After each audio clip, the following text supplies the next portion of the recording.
ആ ആൻറ്റിബയോട്ടിക് ഒരെണ്ണം കയറ്റിക്കഴിഞ്ഞാണ് കുഞ്ഞിൻ്റെ തല നേരെ നിന്നത്. ഞങ്ങൾ ശക്തമായ നിയമ നടപടികളിലേക്ക് പോകാനാണ് തീരുമാനിച്ചിരിക്കുന്നത്. ഇനി ആർക്കും ഈ ഗതി വരുത്തരുത്. ശുദ്ധജലമായിരിക്കുമെന്ന് കരുതിയാണ് നമ്മളവിടെ പോയത്. മക്കളെ അതിൽ ഇറക്കിയതും.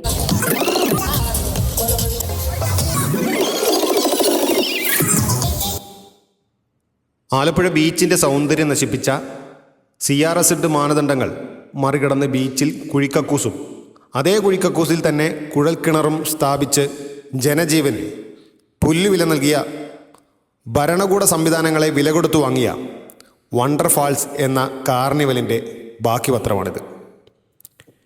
ഈ കാണുന്ന ആക്രിയും മറ്റു മാലിന്യങ്ങളൊക്കെ മാറ്റി ബീച്ച് പഴയതുപോലെ ആക്കുവാൻ ഇനി എത്ര നാൾ കാത്തിരിക്കണം എന്ന ചോദ്യത്തിന് മുനിസിപ്പാലിറ്റിക്കോ ആലപ്പുഴ പോർട്ടിനോ യാതൊരുവിധ ഉത്തരവാദിത്വവുമില്ല. അവർക്ക് അതിനെക്കുറിച്ച് അറിയുകയുമില്ല. കാരണം ഇതൊന്നും അവരെ സംബന്ധിക്കുന്ന പ്രശ്നമല്ല. ഈ നാട്ടിലെ സാധാരണ ജനങ്ങളെ, പൊതുജനങ്ങളെ മാത്രം സംബന്ധിക്കുന്ന വിഷയമാണ്. നികുതി തട്ടിപ്പ്, മാലിന്യ പ്രശ്നം, സാമ്പത്തിക തിരിമറി, ഇതെല്ലാം നമ്മൾ ഈ കാർണിവൽ തുടങ്ങിയ സമയം മുതൽ കേൾക്കുന്ന പ്രശ്നങ്ങളാണ്. നാം മനസ്സിലാക്കേണ്ടത് ഇത് മാത്രമല്ല ഈ കാർണിവലിനോട് അനുബന്ധിച്ച് ആലപ്പുഴയുടെ ജനങ്ങൾ അല്ലെങ്കിൽ വിനോദസഞ്ചാരികൾ അനുഭവിക്കേണ്ടി വന്ന പ്രശ്നങ്ങൾ.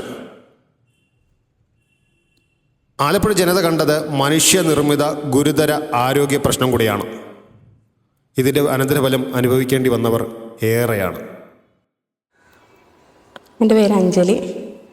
ഞാൻ തോട്ടപ്പള്ളിയിലാണ്, ആലപ്പുഴ ജില്ലയിലെ തോട്ടപ്പള്ളിയിലാണ് താമസിക്കുന്നത്. ഞാനും എൻ്റെ മക്കളും ഭർത്താവും കൂടെ 24-ാം തീയതി ഏപ്രിൽ മാസം വാട്ടർഫോൾസിൽ പോയായിരുന്നു. അവിടെ വെച്ച് പിള്ളേർ നല്ലതുപോലെ കളിച്ച് വെള്ളത്തിൽ. അതിനുശേഷം കുഞ്ഞിന് തീരെ വയ്യാതെ വന്നു. എഴുന്നേറ്റിരിക്കാൻ പോലും പറ്റാത്ത അവസ്ഥ വന്നു. അങ്ങനെ നമ്മൾ വണ്ടാനത്ത് കൊണ്ടുപോയി, WMC കൊണ്ടുപോയി, എന്നിട്ടൊന്നും കുഞ്ഞിന് ശരിയായില്ല.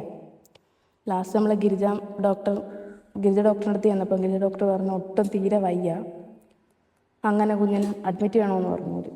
അഡ്മിറ്റ് ചെയ്യണമെന്ന് പറഞ്ഞപ്പോൾ നമ്മൾ ബിലീവേഴ്സിൽ പോയി. ബിലീവേഴ്സിൽ ചെന്ന് കഴിഞ്ഞപ്പോൾ നേരിട്ട് കൊച്ചിനെ ICUലാക്കുമായിരുന്നു അവർ. കുഞ്ഞിന് തീരെ വയ്യായിരുന്നു. അങ്ങനെ ഒരു 4 ദിവസം കുഞ്ഞ് ICU കിടക്കും. അത് കഴിഞ്ഞ് അവർ 2-നെന്ന് പറഞ്ഞൊരു ആൻറ്റിബയോട്ടിക് ഏരിയല്ല കുഞ്ഞിൻ്റെ തല നേരെ നിൽക്കത്തുള്ളൂ. അങ്ങനെ ആൻറ്റിബയോട്ടിക്കൊക്കെ കയറ്റി, ആ ആൻറ്റിബയോട്ടിക് ഒരെണ്ണം കയറ്റിക്കഴിഞ്ഞാണ് കുഞ്ഞിൻ്റെ തല നേരെ നിന്നത്. അതുവരെ കുഞ്ഞ് കിടപ്പായിരുന്നു. എന്തുകൊണ്ടാന്ന് ചോദിച്ചപ്പോൾ അവർ ചോദിച്ചത് വല്ലോ വെള്ളത്തിലൊക്കെ കളിച്ചോ എന്ന് ചോദിച്ചു. വല്ല യാത്ര പോയോ, വെള്ളത്തിൽ കളിച്ചോ എന്നൊക്കെ ചോദിച്ചു. അവിടെ പോയിട്ടുള്ളതാണ് ആലപ്പുഴയിൽ. എൻ്റെ വീട്ടിൽ ചെന്നപ്പം ഇവിടെ പോകണമെന്ന് പിള്ളേർ പറഞ്ഞ് അങ്ങനെ കൊണ്ടുപോയതാണ്. ബിലീവേഴ്സിൽ വെച്ച്. ബിലീവേഴ്സിൽ ചെന്നൊരു ആൻറ്റിബയോട്ടിക്, ഇച്ചിരി കൂടിയ ആൻറ്റിബയോട്ടിക്കായിരുന്നു. അത് കയറ്റിക്കഴിഞ്ഞപ്പോഴാണ് കുഞ്ഞിൻ്റെ തല നേരെ നിന്നത്. മൊത്തം 2.5 അടുത്തായി. 2 ലക്ഷം രൂപ ബിലീവേഴ്സ്. വലിയ ക്ലോറിൻ്റെ മണം ഉണ്ടായിരുന്നു. വെള്ളത്തിന് നല്ല ക്ലോറിൻ്റെ മണം ഉണ്ടായിരുന്നു. ഉപ്പിൻ്റെ ഒരു ഇതും ഉണ്ടായിരുന്നു. നമ്മൾ അടുത്ത് നിന്നപ്പം തന്നെ നമ്മുടെ മുഖത്ത് തന്നെ അടിച്ചിട്ട് ഒരുമാതിരി, നമുക്ക് തന്നെ ഒരുമാതിരി വന്നു. അങ്ങനെ പിള്ളേരെ അതിനകത്തുനിന്ന് ലാസ്റ്റ് എടുത്തത്. പിള്ളേർ വരുന്നില്ല, പിള്ളേർ വെള്ളത്തിൽ കളിച്ച് കിടന്നു. എനിക്ക് ഇല്ല, മത്സ്യത്തൊഴിലാളി.